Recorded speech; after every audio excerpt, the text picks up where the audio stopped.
All right, we are in Matthew chapter 20, verse 17. So I had a little dilemma as I was trying to figure out what to focus on this week. The problem is that this next 3 verses is only 3 verses. And so I was going to combine it with the next story. And then, of course, I got into the 3 verses and said, gee, I that would be shortchanging it. So you all didn't want me to go too fast. So we're just going to do 3 verses today. 17, 18, and 19. So what we have here, as you glance at it, you'll see this is the 3rd time now in Matthew that Jesus has predicted his death. He did it back in chapter 16, verse 21, back in chapter 17, verse 22, and now here in chapter 20. Each time he gives a little bit more detail, a little bit more information. This time, he really focuses in on the sufferings that he's going to go through during that last times. You know, his betrayal to the chief priests and scribes. He's condemned. He's sent to the Gentiles. He's mocked, scourged, crucified. All that he includes in the description this time that were not in the earlier ones. But of course, the disciples, they're so focused on the the wonderment and glory of the Messiah, they don't get the suffering at all. And in fact, the Israelites, as a whole, do not get a suffering. They're focused on only the good parts of the Messiah. They don't get the suffering parts. The disciples here, they think they're just going to the Passover. They don't realize that the Passover lamb is actually with them as they go on this journey. So what I wanted to do today is take some time to actually focus in on the suffering that Jesus went through and help us to understand it. It's one of those things that we certainly know about him hanging on the cross and getting whipped and all those things, but the full weight of his suffering, I think we don't quite get. And so it comes back to, do we really appreciate what he's done for us? So we're going to spend some time on that today. All right, so let's start, though, in verse 17 and get the context for what's going on. So verse 17 says, "Now Jesus, going up to Jerusalem, took the 12 disciples aside on the road and said to them," verse 18 and 19. So they're going up to Jerusalem. You remember where we left them. They were in Perea, which is on the east side of the Jordan. He was teaching and doing miracles there on the east side. Now he has crossed over the river and is now on the west side of the river, headed up to Jerusalem. Of course, Jerusalem is up on a pinnacle. It's about 8,000 feet above sea level, where they're now down below sea level, actually, down there at the Jordan. So they are definitely going up to Jerusalem. The other thing I would say is that, they're going, this is the time for the Passover, so there would be a crowd. There would be a lot of people traveling on that road. And Jesus and his disciples would just be part of that crowd. And it says here that he took the 12 disciples aside on the road. So he steps out of the crowd with the disciples. No, we don't know whether this is just the 12, but it does say the 12. So he says, I guess we do know. He steps aside with the disciples because he's got something to say to them. Now, the question is, why does he step aside? Why does he take this moment to actually say something to the disciples? Well, we don't get a lot of clarity here in Matthew, but in Mark, there's a little bit more information. So if you turn for a minute to Mark chapter 10, the parallel verse in Mark chapter 10, verse 32, gives us a little bit more detail.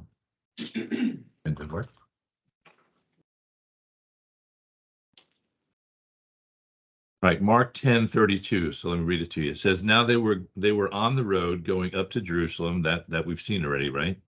And Jesus was going before them, and they were amazed. And as they followed, they were afraid. And then he took the 12 aside again and began to tell them the things that would happen to him. So it's a very simple verse, but there's a lot of interesting stuff in there. I mean, Jesus was going before them, and they were amazed, and they followed him, and they were afraid. So, first of all, what are they amazed about? Any thoughts? They're on the road going to Jerusalem, Jesus going before them, and they're amazed. Any thoughts what this is about? I know it's early in the day, but you know. Hadn't they warned him somewhere else when he told them that they were going to go to Jerusalem? Didn't they warn him, and that probably wasn't a good idea? He'd been there before, and the people there were looking to kill him. So they were amazed that he, even knowing that he was still heading straight into it. I think that's a lot of what's going on here, Bill. One thing about this word "amazed," it may be better translated. They were confused, they were baffled. It didn't make any sense to them why this was happening. So there's two things going on. One, they're going to Jerusalem, which, as you said, that didn't make any sense, right? The Pharisees from Jerusalem have come down. They tried to trick him. They tried to get him killed. Remember, trying to get Herod to recognize him such that he would kill him, just like he did John the Baptist. So them heading to Jerusalem didn't make any sense to them at all. The other thing is, you notice it says Jesus was going before them. So Jesus has left them and is going out ahead by himself. Now, this is not the way Jesus normally operated, right? Normally, he's right there with them. He's talking to them. He's teaching them. He's giving them information as they go down the road. But in this particular case, he's out ahead. He separated himself from them. He's focused on Jerusalem. He's focused on what's going to happen there, right? So this is his final trip into Jerusalem. This is when he is crucified. So they certainly they're amazed seeing him out front, seeing him boldly going into Jerusalem. And then it also says they're afraid, right? They're afraid of what they're going to run into. They're walking right into the trap of the Pharisees. And you got to also think, again, they're thinking heavenly kingdom, right?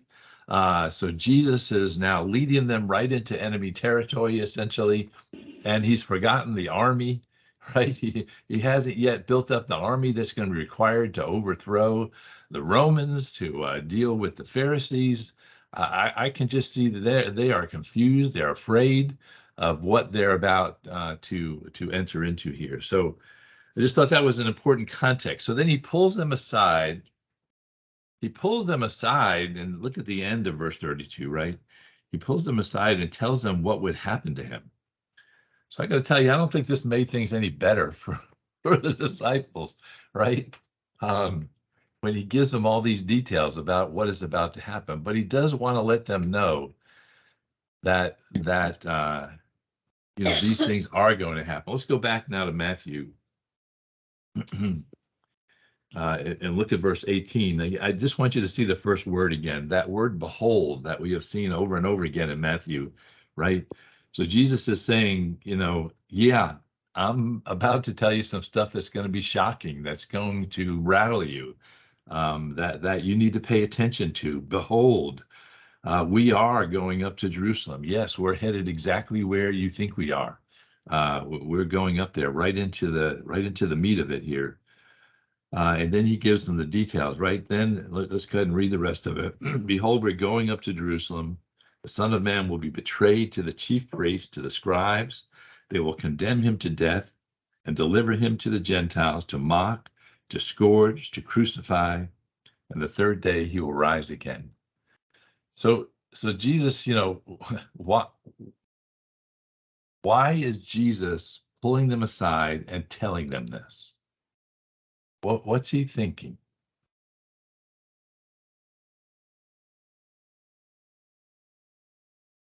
Why is he telling him?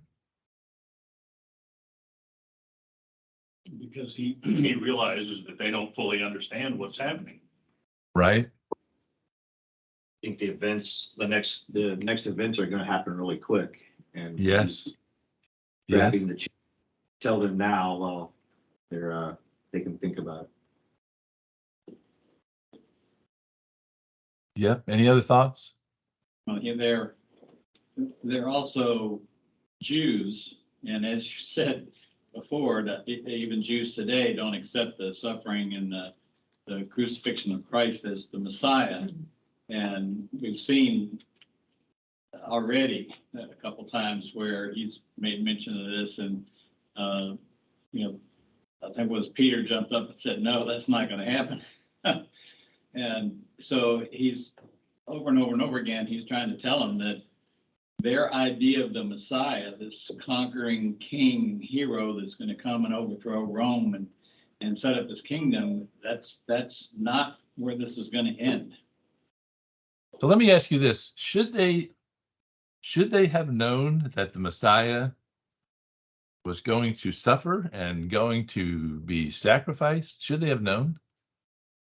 Yes. What is it? Isaiah, is it 53? The suffering servant.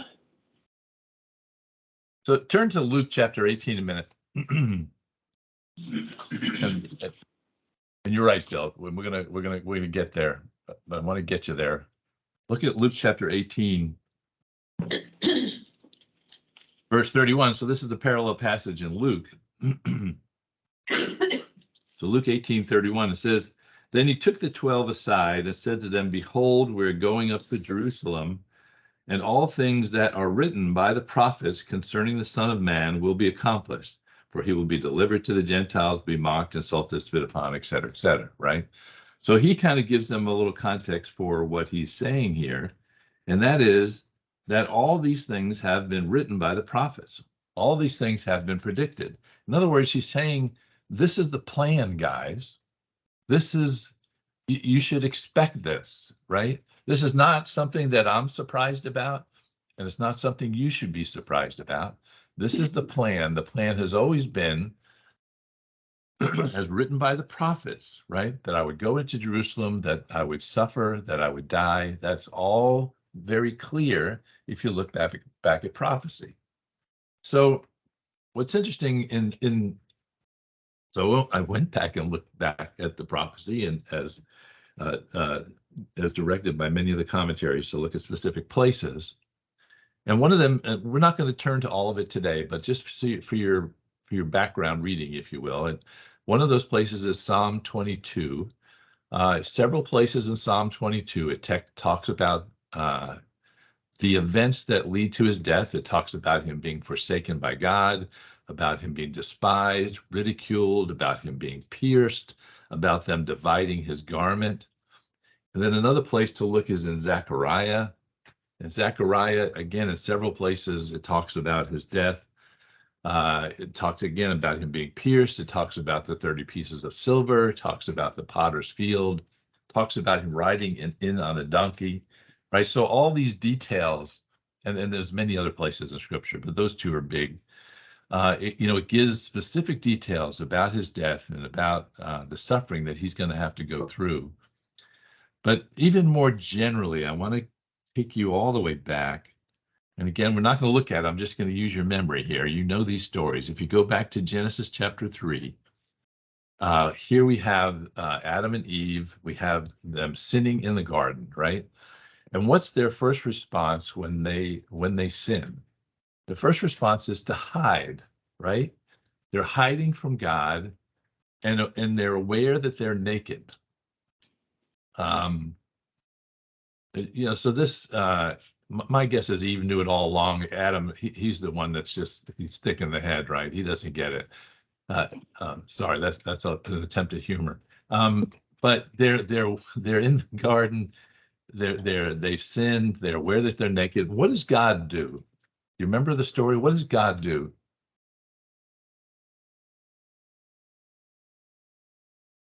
He asked how they knew they were naked. I'm sorry, what'd you say? Asked how they knew. Right. And then what does he do? That's right. Then what does he do?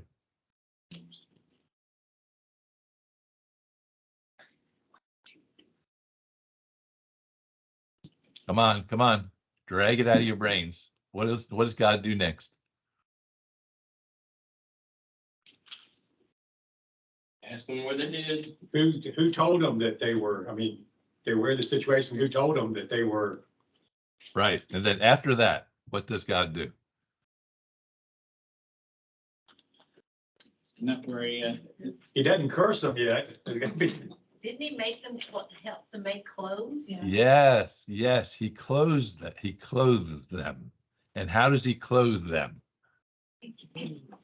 With fig leaves, animal skins, right? Animal skins, animal skins. We got there. Yes, with animal skins. He kills animals and he covers them with the skins of animals. So what we see here is that because of the sin of Adam and Eve, there is a sacrifice that has to be made in order to cover their sin, in order to cover their shame, in order to cover their separation from God. So this is the first instance all the way back in Genesis 3, where we see that God requires a sacrifice for sin. Then if you go to Genesis 22, we have the story of Abraham and Isaac, right? Abraham takes his son up the mountain. Isaac's got sticks on his back. He's asking God about, wait a minute, didn't we forget something, right? They get to the top of the mountain. Abraham builds an altar, lays the sticks on it, lays his son on it, raises the knife, and then God says, whoa, hold on a moment, right? And then there he actually sees a ram caught in the thicket, and that then becomes the sacrifice that he gives on top of Mount Moriah. So again, we see a sacrifice for sin, and we see a substitutionary sacrifice, right? We don't see the sacrifice of Isaac, we see the sacrifice of this ram. God provided a substitution for the sacrifice. Then finally, as we get into Exodus, particularly in chapter 12, we see the story of the Passover, right? God is going to bring the death angel, and he tells them to put the blood over the doorposts.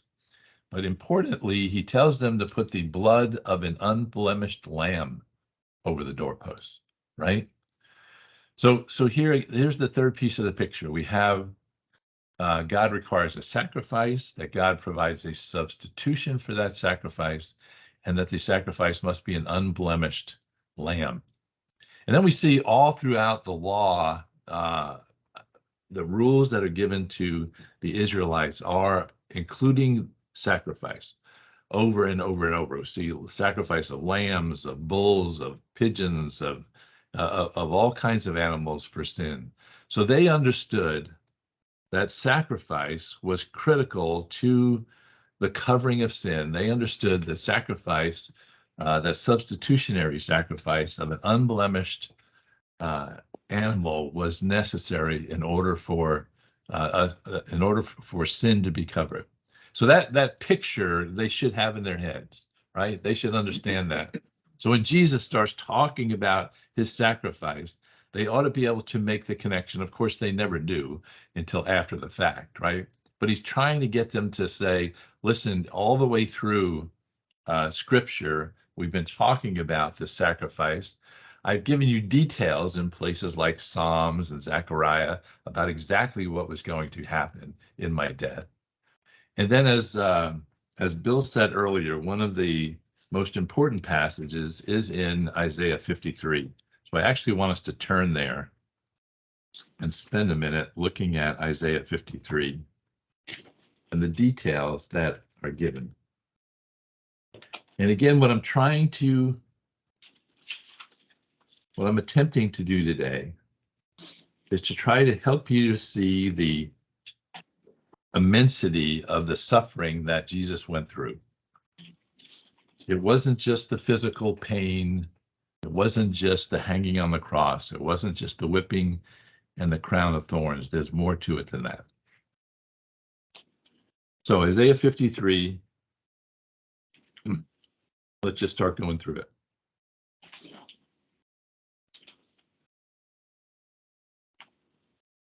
Mine says, who has believed our report, and to whom has the arm of the Lord been revealed?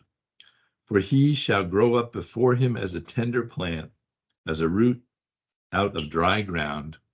He has no form or comeliness, and when we see him, there is no beauty that we should desire him. So the first thing, the first thing you should see here, it describes Jesus as someone who has no beauty, has no no form or comeliness, no attractiveness, not in the way that we think about it, but he doesn't attract people to him, right?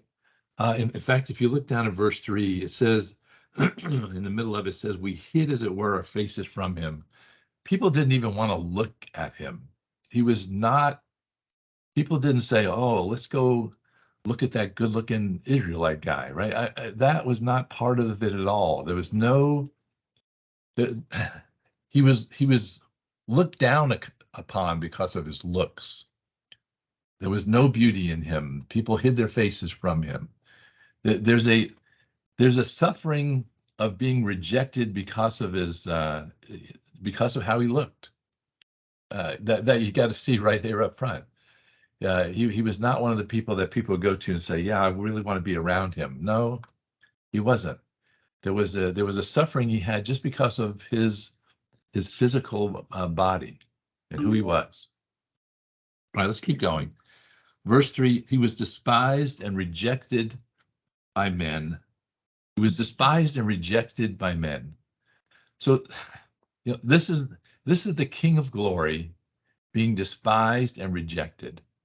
He was hated, despised, rejected by the people he came to save, rejected by the spiritual leaders. I just want you to feel the suffering of someone who is the King of Glory, who is despised and rejected. He's rejected. He's suffering as someone who is rejected and despised. He's hated, spit upon. Verse next, a man of sorrows, and we're still in verse 3, a man of sorrows and acquainted with grief, right? The suffering of a man of sorrows. He saw the impact of sin on individuals, the impact of sin on his creation, and it broke his heart, right? He is heartbroken over his creation and what has happened to them. He's a man of sorrows. He's suffering in sorrow and in grief. The end of that verse, as I said, we hid, as it were, our faces from him. He was despised, and we did not esteem him. Again, this is God, the Creator, who's come down to earth, and we did not esteem him. We did not honor him. We did not worship him. The suffering of not being, sometimes we take it when someone does not treat us right, and someone does not, someone looks down upon us, right? Sometimes we get our feelings hurt. This is a completely different thing. This is someone who actually is worthy of honor, worthy of glory, worthy of praise, and he's not honored. He's not praised. He's not worshiped. That's got to be a suffering on his part. The suffering of not being honored when he should have been. Verse 4. Surely he has borne our griefs and carried our sorrows. So not only is it his own grief that he is suffering under, he now has to suffer under our griefs and our sorrows. Again, it breaks our heart when he sees the impact of sin in our lives, when he sees what it does to us, when he sees how we mess up and continue to make mistakes. That breaks his heart when he sees our grief, the stuff we have to suffer through, the sorrows that we have in our life because of sin. And he's carrying that. He's suffering underneath that.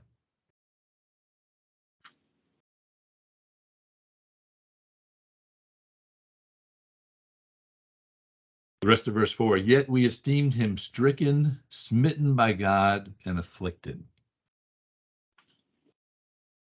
So we see him, is what the point of this verse is. We see him as afflicted by God. We see him as someone who God has punished. And certainly for the Jews, they see this as, well, he deserved that. He's a troublemaker. He caused all kinds of problems. Certainly, he deserves the punishment. So again, the suffering of Christ recognizes that people believe that he deserved this punishment. That's another kind of suffering, right? That the people around him, again, the people he came to save, the religious leaders believed he deserved that punishment, is another kind of suffering. Again, if we just, yeah, go ahead. It kind of reminds me of Job, that they, where the Jews thought that if you went through suffering or sickness, that it was God's punishment on you, not, just something to bear up. That's good, Hugh. Yeah, that's a good context for this. Yeah. Good. All right, verse 5.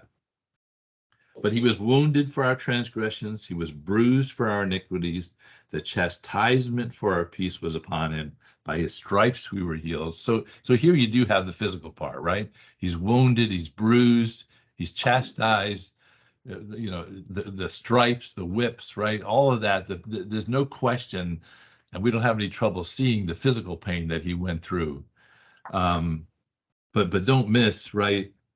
He was wounded for our transgressions. He was bruised for our iniquities. The chastisement for our peace was upon him. By his stripes we are healed, right?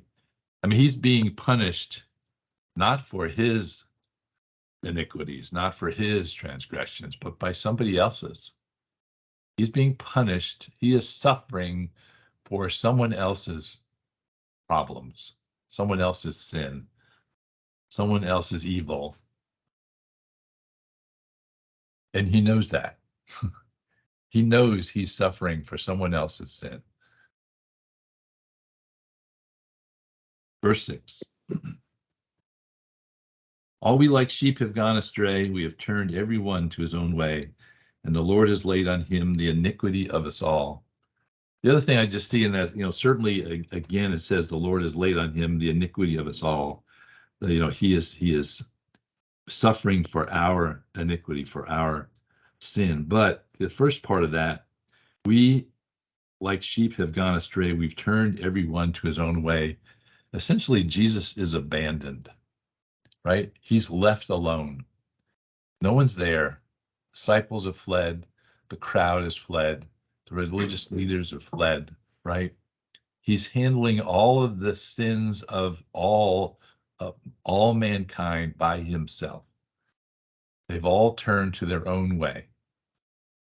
The suffering of being alone, the suffering of being abandoned, the suffering of having to handle this all by himself without anyone to comfort him, without anyone to encourage him. That's another kind of suffering. Even his best friends. Even his best friends, even the ones who've just spent 3 years, even the ones who heard this prediction that it was going to happen, right? It is amazing. And I just want you to feel what he had to feel in that moment when there's nobody around and he's abandoned. We often think, well, this is God, he can handle it. Yeah, but he's also a man, right? He's fully a man and fully God.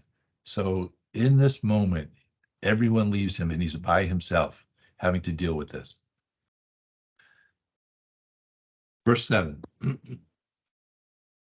He was oppressed and afflicted, yet he opened not his mouth. He was a lamb led to the slaughter, and as a sheep before his shearers is silent, he opened not his mouth. So this word oppressed, right? It's funny, that word is used today by people. They're so oppressed. Well, there was nobody oppressed like Jesus was oppressed, right? The whole world, literally the whole world is against him. And the whole underworld, if you will, is against him. Everyone is against him except God at this point. I mean, this is oppression like no one can feel when everyone is against you. That's where he is. And then you see in these verses, right, his silent response. None of us would be that way. We'd be yelling, this is not my sin. This is not about me. I didn't do anything wrong. Blah, blah, blah, blah, blah. Silence. Just the suffering of silence itself, of not responding when he knew this was wrong, when he knew this was evil, when he knew he didn't deserve it.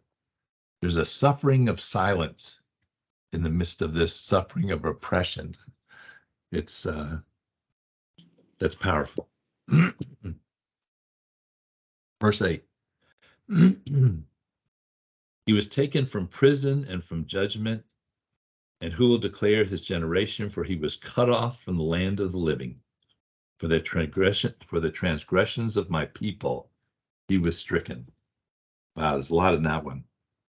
First of all, he was falsely imprisoned, right? He's taken by the guards, roughly put into prison, put somewheres, confined falsely. The suffering of false imprisonment. I mean, you hear about it, from those who are rightly imprisoned, the suffering, but this is a false imprisonment. It's also a false judgment. When we get to the latter chapters of Matthew, we'll see all the details of this false judgment that he went through. But it was just a fake trial and fake accusations, fake witnesses. The whole thing was a fake. So the judgment is just completely false. And he's the suffering of having a false judgment against you, right? The suffering, and then finally, right, he's cut off from the land of the living, right? There is death.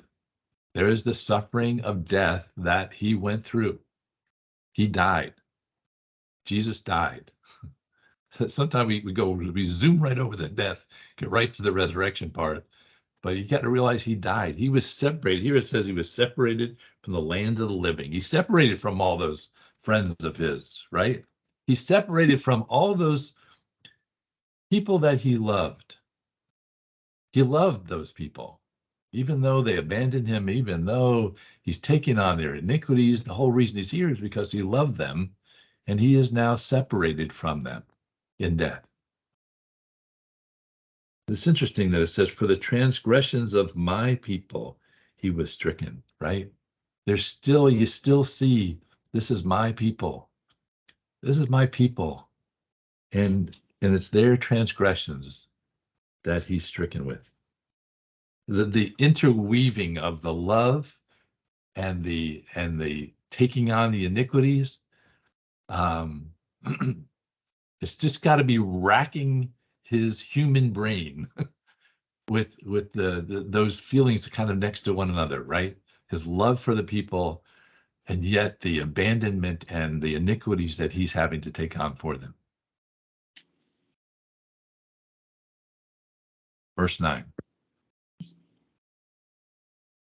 And they made his grave with the wicked, but with the rich in his death, because he had done no violence, nor was any deceit in his mouth. Right? He's buried as a common criminal. You go down to verse 12. In the middle of that verse, it says, he was numbered with the transgressors, right? He's seen as a criminal. He's seen as a criminal. The suffering of him being seen as a criminal. He's buried as a criminal. He's seen as a criminal. He's numbered amongst the transgressions. Frankly, just the humiliation of that. And the humiliation comes through so many different places in this picture. the humiliation of the God of glory, who is seen as a criminal, who is seen as a transgressor. That's another kind of suffering. I keep saying it's another kind of suffering because what's interesting, the other thing in the New Testament, when it talks about the sufferings of Christ's, it's always plural. It's the sufferings, the sufferings, the sufferings. This is another kind of suffering that he underwent when he is numbered amongst the transgressors, seen as a criminal. Verse 10, perhaps, to me, is the toughest one. Verse 10. Yet it pleased the Lord to bruise him. He has put him to grief. When you make his soul an offering for sin, he shall see his seed. He shall prolong his days, and the pleasure of the Lord shall prosper in his hand. Now, the end of the verse says, hey, God's going to take care of him. He's going to prosper because of this. He's paying for sins. But the first part of it, yet it pleased the Lord to bruise him. Jesus knew that it pleased God for him to die. Now, it pleased him in the sense that he was going to pay for the sins of the world, that those that he loved would have their sins paid for, but still there's I see Jesus in the garden going, God, is there any other way? Is there any other way to do this other than me having to go through this, right? And God going, no, this is the way, right? And it pleased God. God understood this was the right way. This was the way. That's got to be a kind of suffering. His dad has condemned him to die in order to save the sins of the world, and we're so thankful, but his dad has condemned him to die. There's got to be a suffering in that, again, he's stricken by God and afflicted, it said in the earlier verse. Verse 11, he shall see the labor of his soul and be satisfied. So God shall see the labor of Jesus's soul and be satisfied. By his knowledge, my righteous servant shall justify many, for he shall bear their iniquities. Again, we're thankful, right? That my righteous servant shall justify many, i.e. us. We're thankful, but he shall see the labor of his soul. Jesus is laboring in his soul in the midst of this burden, in the midst of these iniquities being laid on him. There's a laboring, there's a suffering under a labor. It's not like, hey, in a snap, this is done, we go through it. No, there's a laboring. There's a burden that's carried. There's a struggle. That statement that's made, this hurts me more than it does you. Maybe not in this situation, right? No. Verse 12, therefore I will divide him a portion with the great, and he shall divide the spoil with the strong, because he poured out his soul unto death, and he was numbered with the transgressors. He bore the sin of many and made intercession for the transgressors. Just to make sure you see, he bore the sin of many. The sinless one, the one who knew no sin, all of a sudden knows the horror of sin in infinite immensity.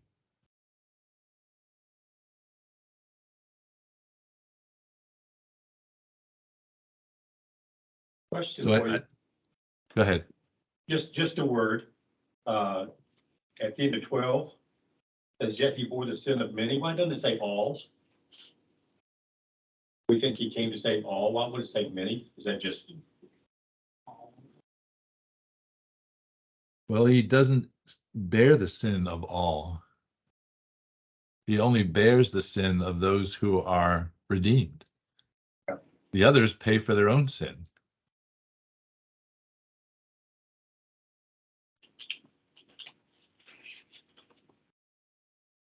So we certainly see, in my mind, just a powerful clarity about his powerful prophecy about his suffering. Is there a prophecy in the New Testament about Jesus's suffering?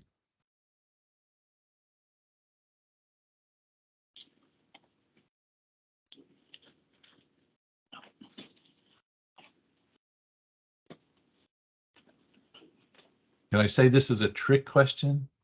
How can there be a prophecy in the New Testament? Jesus It was written after he died. Jesus prophesies about his own suffering. Yeah, exactly, Shannon. The verses we're looking at today, 18 and 19, are a prophecy that Jesus makes about his own death. Sometimes we don't recognize that. He hadn't died yet when he said these things, right? He's prophesying about his own death here in 18 and 19. I'm back in Matthew 20 again. Here in 18 and 19, he's prophesying about his own death. Now, how can he possibly know that these things are going to happen?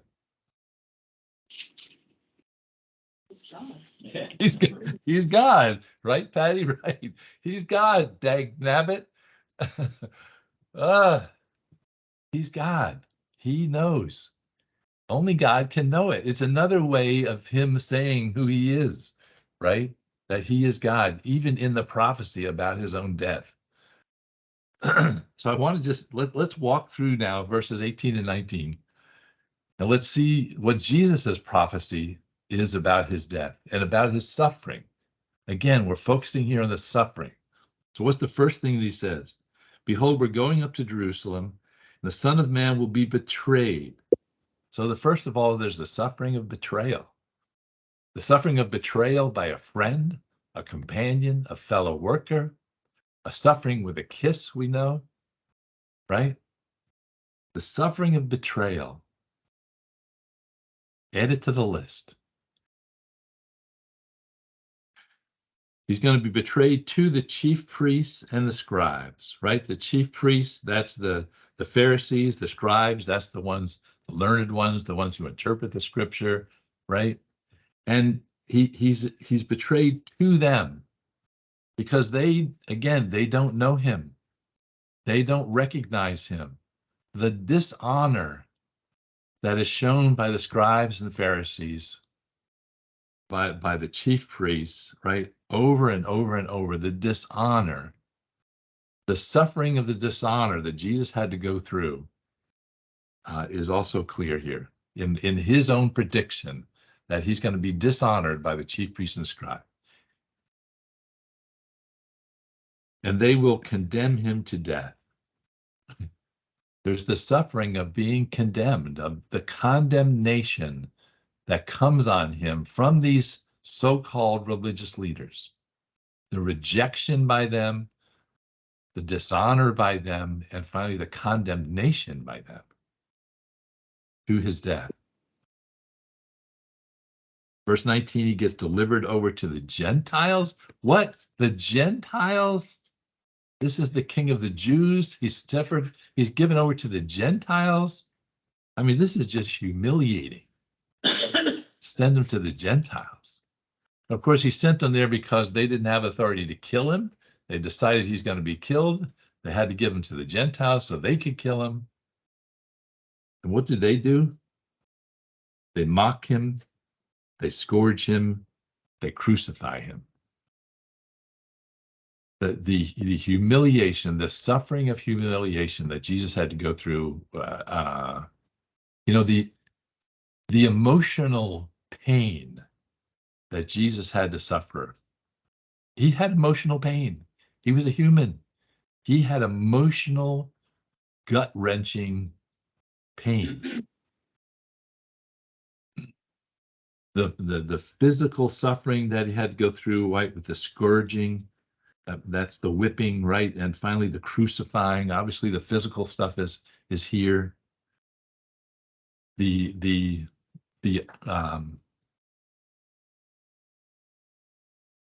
Yeah. We've already talked about, the abandonment by his friends and everyone else. So that's mainly what I wanted to do today. I'm going to wrap it up here, but I just want you to capture the the heaviness of the punishment. And I want you to connect it back to a couple of the lessons we've had over the last couple of weeks. One is the 10,000 talents of sin that we bring to the game, right? That's what we bring to the game. 10,000 talents of sin. That's in chapter 18, verse 24. And then chapter 19, verse 29, it says, we receive 100-fold and eternal life, right? We bring to the game 10,000 talents of sin. We get out of the game 100-fold and eternal life. In between those two things, unfathomable suffering. The payment for our souls.